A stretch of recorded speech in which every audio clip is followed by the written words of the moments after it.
Hey, what's up? It's Vontae, and you're watching What's Up Vontae YouTube channel.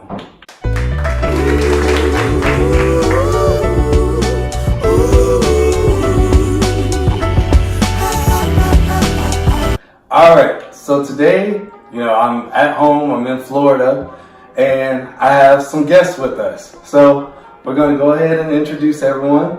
This is my youngest sister, Bria. Say hey to everyone. Hi, everybody. This is my mom. Say hey to everyone. Hi. And this is my older sister, Shawana. Hi. Alright, so do you all know what we're going to talk about today? No, you didn't tell us. Do you all have a clue of what we're going to talk about today? Family. Yeah, I mean, of course, family. But what else are we going to talk about? Do y'all know? Family relationships.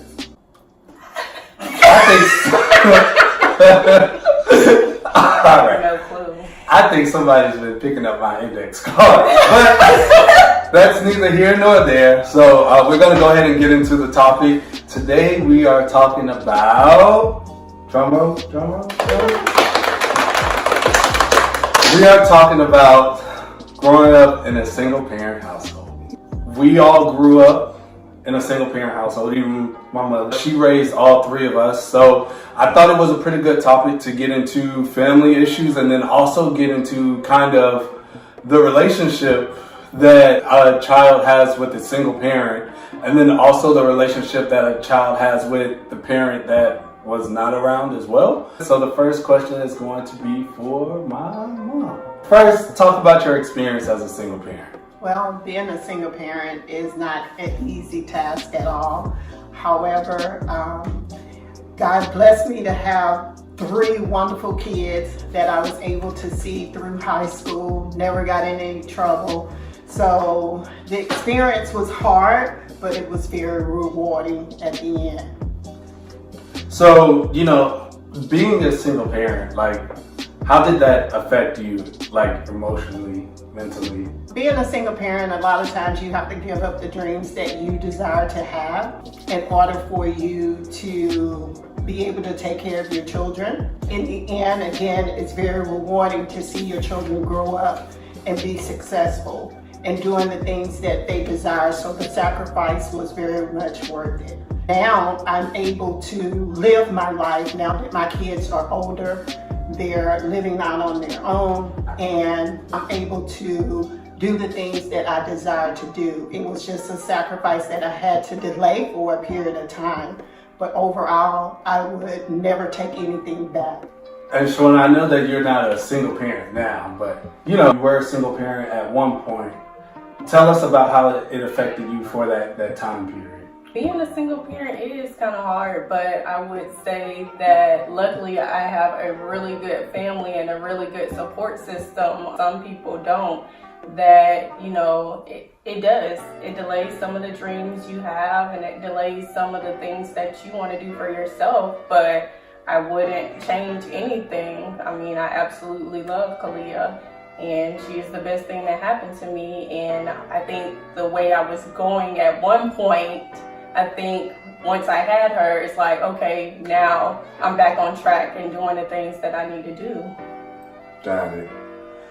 So this is a question that I wanted to ask all three of you. And so we can start off with Bria, since you haven't spoken yet. How excited, right? Yeah. So how did basically growing up in a single parent household, how did that make you feel towards men? Towards men, I didn't really feel any type of way as far as men in general. Can I stop you for a second? Yeah. If you all hear a baby crying in the background, we don't have a babysitter, so sorry about that. We have another one. So sorry. But we'll go ahead. We'll just carry on. Go ahead. Okay. So as far as men, how I felt about them, it did make me have some type of void. Feel like I had some type of void that needed to be filled. Obviously, I had, my mom and my sister and, other people in my family that were supportive and loved me and stuff like that, but it always felt like something was missing. Just more so having a male figure in my life, other than you, obviously, but you know, that's pretty much how I felt.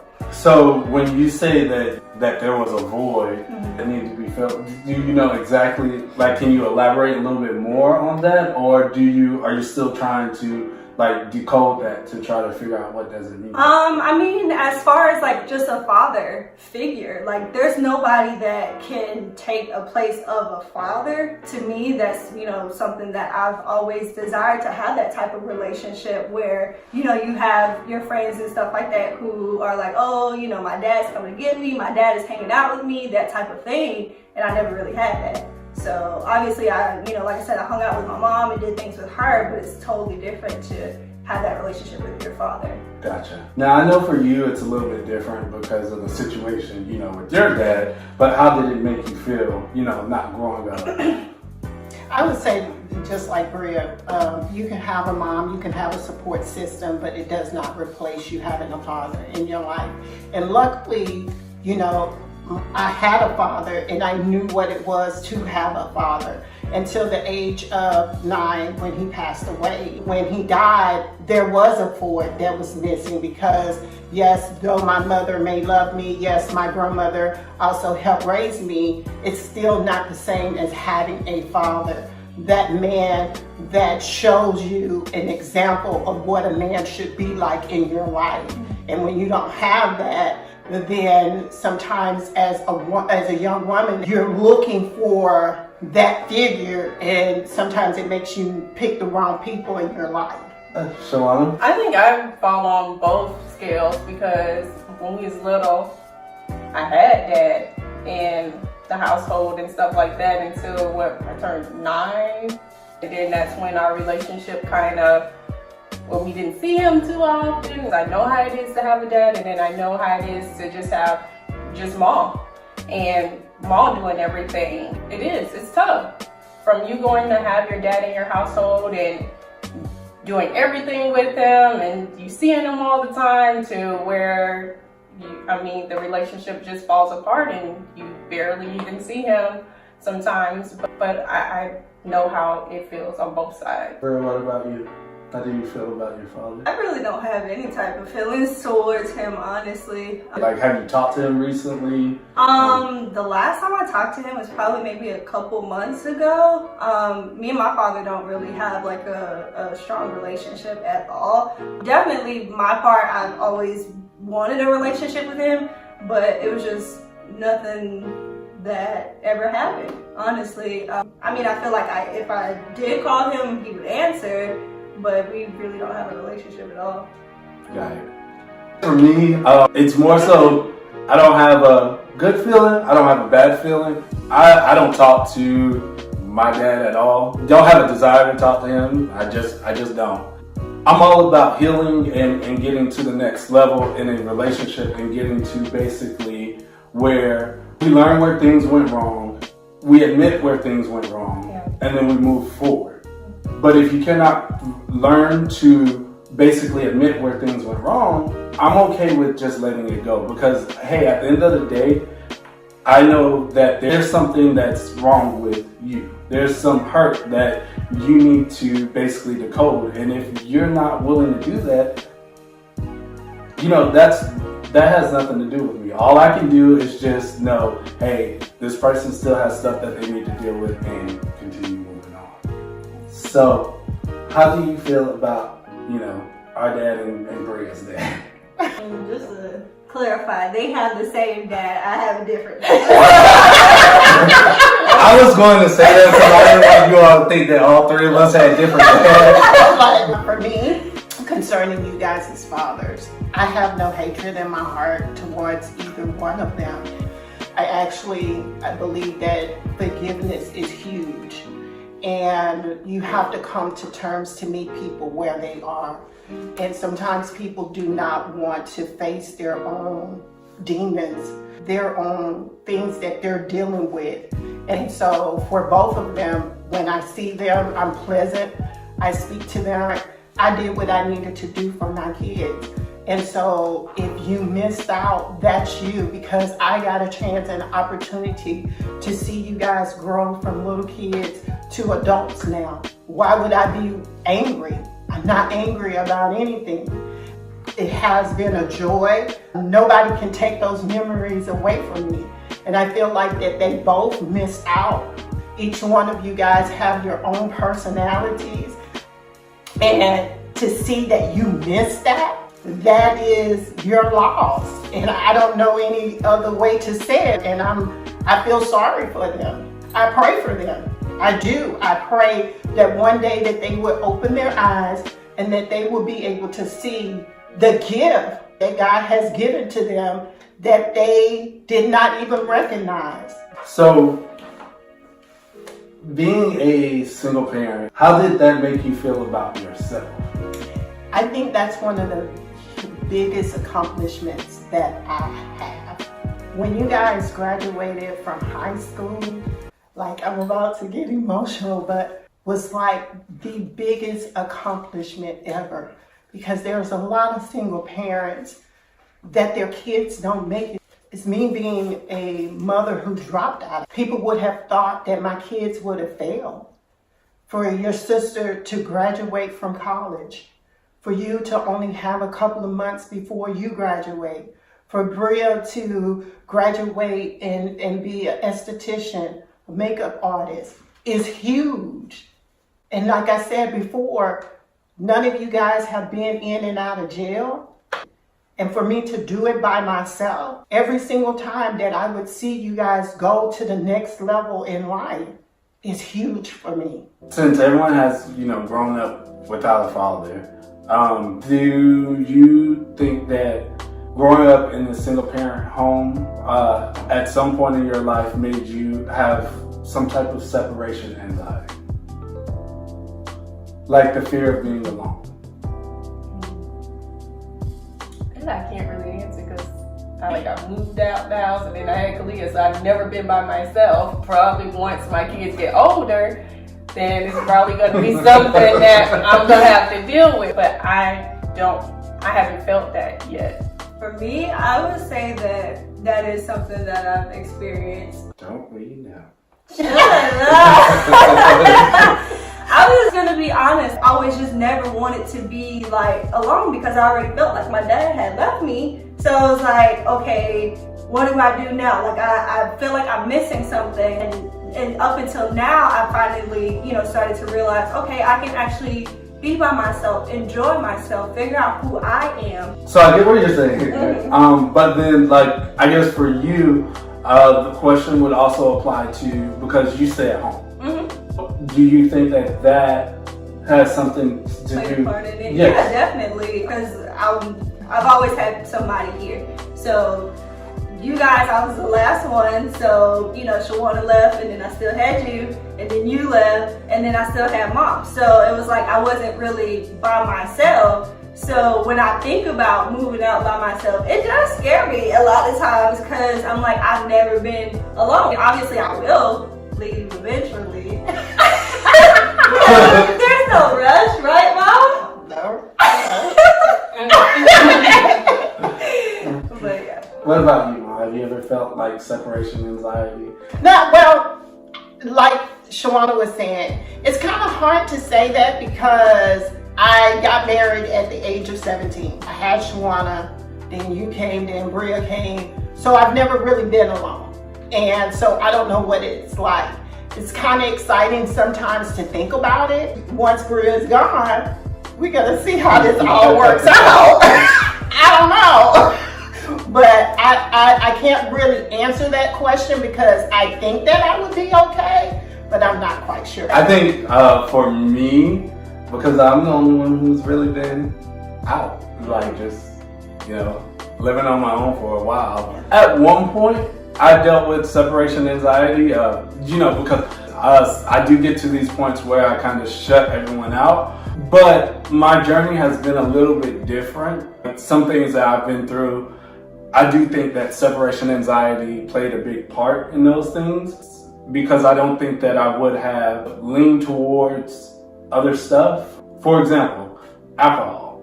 don't think that I would have actually leaned towards alcohol if I would not have been, dealing with separation anxiety. That's one of the things that I heavily dealt with, when I was 20, 22.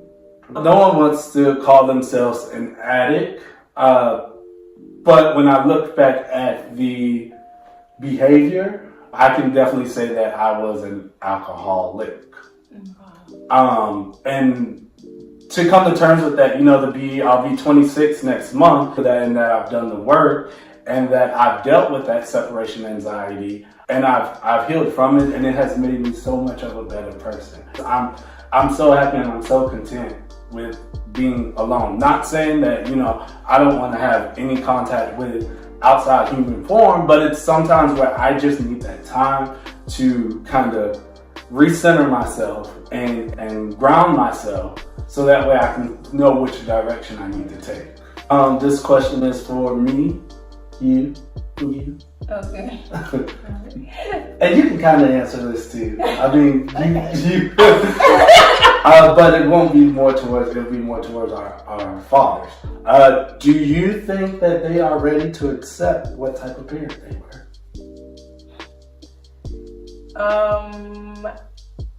I don't think he is fully ready, to be honest. Even though this is an interesting and hard question, but I'm gonna be fully honest, and I don't feel like he is ready to face reality of what all happened. I don't. And like Ma said, only thing you can do is just period, just meet him where he is at this point. And I just meet him where he is now. I mean, I don't fully feel like he's ready. If we had sat down and had a whole conversation about what all happened or how we felt, I don't think Dad's ready. I'm gonna go ahead because I know usually Yeah, but I just want to piggyback kind of on what you said, because I've done that. I've sat down and had that conversation, and it didn't go anywhere. It was excuse after excuse after excuse, instead of just saying, I messed up in the discussion. Like, you don't owe me an apology. I'm not looking for an apology. You did what you did, at the end of the day, it was your path. You messed up. We live and we learn. No one gives us an owner's manual that says, you're going to do A, B, C, you're going to turn left, turn right. That doesn't happen. The last time that I had that conversation, I got more so frustrated because it's like, oh, it was this, it was that, it was this, instead of saying, hey, I messed up.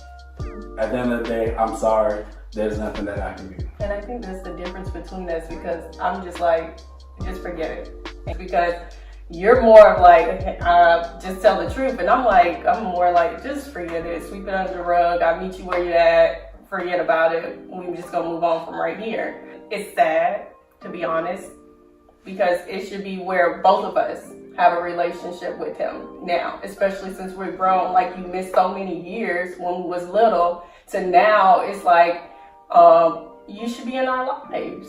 You should have that relationship with both of us, not just one. And how does that look? Honestly. Yeah, for me, I'm like a young. I'm like, say it with me. I was a bad father. Open your mouth and say, I was a bad father. Y'all gonna be like, you know what? I can accept that you're being truthful about your flaws, and let's move on. Let's move on. It is what it is. Yeah. At this time, I'm an adult, and I've had this conversation with you. Even though you are my mother, I don't see you as my mother anymore. I see you as my mother, but now it's like I'm an adult, so it's like, let's build that friendship. Yes, he missed that part of my life where he could have been a father, where I would have respected him, but now I can still respect you as a friend if you just be honest with yourself and say what happened and move on. Yeah. I think it's very hard for a lot of people to get to that point of saying, I messed up. Like Shawana said, we are the type of people of, I'll just meet you where you're at. I'm not going to even bother, whatever. But that's not you.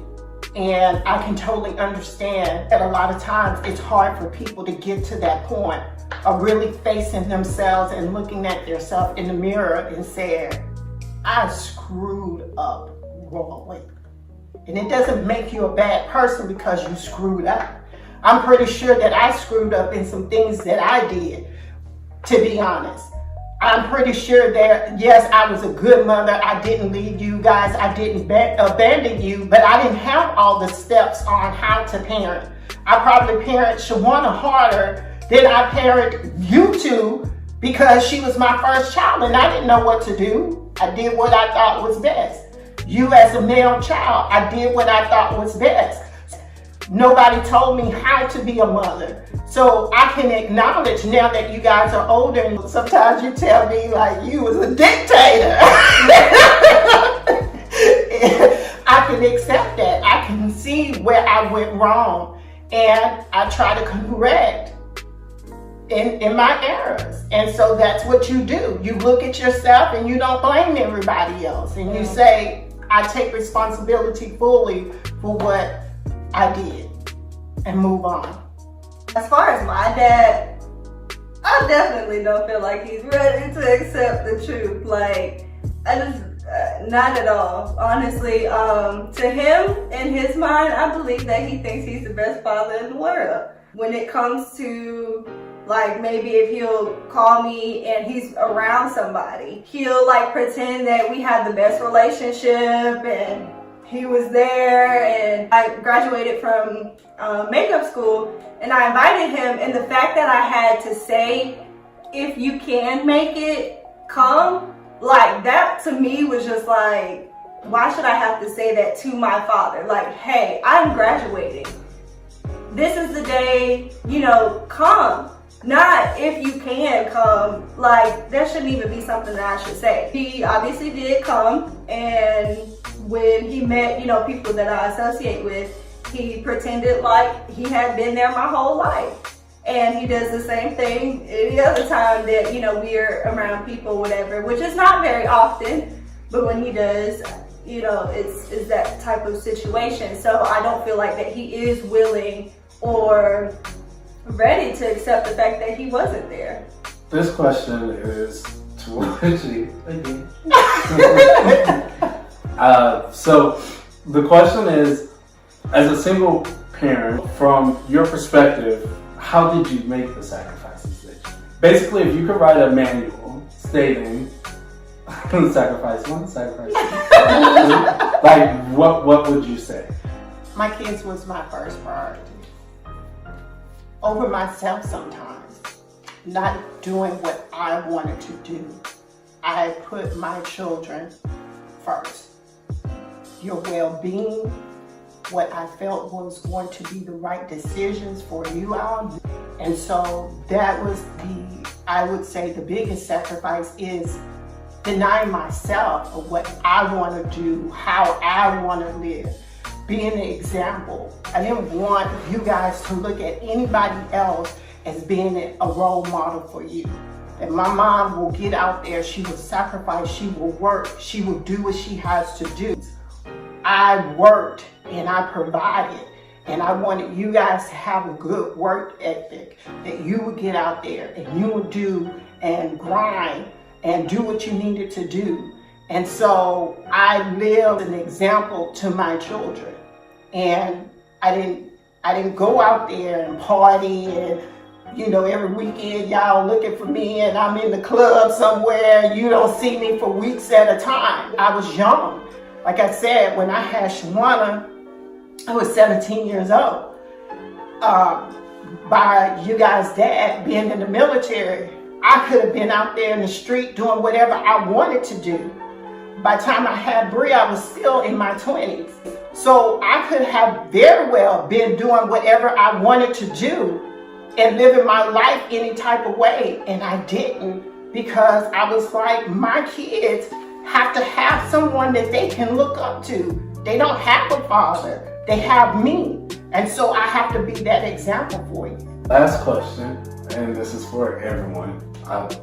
So what advice would you give to either A, as a single parent, or B, a child who grew up in a single parent home, who are still battling, anything, feeling alone, feeling unwanted, not feeling loved, what advice would you give them? The advice I would give is just don't make the fact that you grew up in a single household an excuse. I see that happen a lot of times where people make excuses of why they don't do things or why they do things. They don't use that as a crutch.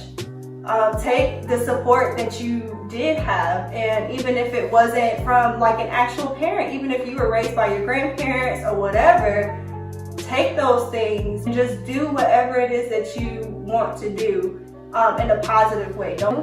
I would say as far as being a single parent and being young, because I had Cleo when I was 19. For anybody that is going through that during that time, to just keep pushing and keeping God first. That's my main thing, because I think that's what helped me the most. It gets better. I would totally agree with Shawana. It's not giving up. Sometimes as a single parent, it gets hard, it gets tough. And especially when your kids are young, you're wondering when is it gonna get better? And it does get better. And again, when you see your children be successful, it becomes a reward to you, because without you being there as that support, they would not be where they are. And so don't feel like I can't live my dreams. You can live your dreams being a single parent. It takes perseverance. It takes hard work. Keep God first, because if you ask God for the wisdom and the knowledge to be able to raise those kids, He will give you the wisdom and knowledge, because each one of you guys are different. And so I can't parent you all three the same. There are certain rules that I set in place, but I had to cater to your personalities different, and the way that I would discipline you guys would sometimes be different. I think for me, the advice I would give is not to take it personal. That's the hardest thing, because as humans, we always want to take something personal. When someone does something, let's say someone hurts us, we want to say, oh, it was me, it was me, it was me. But it's sort of one of those things where you have to meet people where they're at. And sometimes meeting people where they're at does not mean that you have to be around them. It doesn't mean that you have to have a relationship with them. But you have to understand that everyone has a path. Everyone has a life path. And that sometimes when someone messes up, or if someone, or even yourself, if you mess up, it's okay to accept it, acknowledge it, and learn from it, rather than beating yourself up. You can't continue to beat yourself up on things that you could have, would have, should have, because at the end of the day, if you're so focused on could have, would have, should have, you're not going to be knowing what's right there in the path towards, whatever it is. If it's, something great, you're not going to see it because you're too worried about the past. So that's one of the things that I think that is very important, is just to not take it personal, not take what someone has done to you, not take even what you've done to yourself personal. Take it more so as a learning and a healing lesson. So that's all. I mean, do anyone have anything to add to anything that was said? No. All right. So this was our first episode. Of course, we have many, many more that's coming.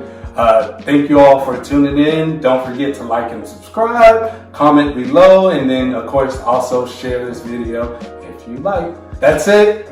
Thank you all for watching. Goodbye. Bye.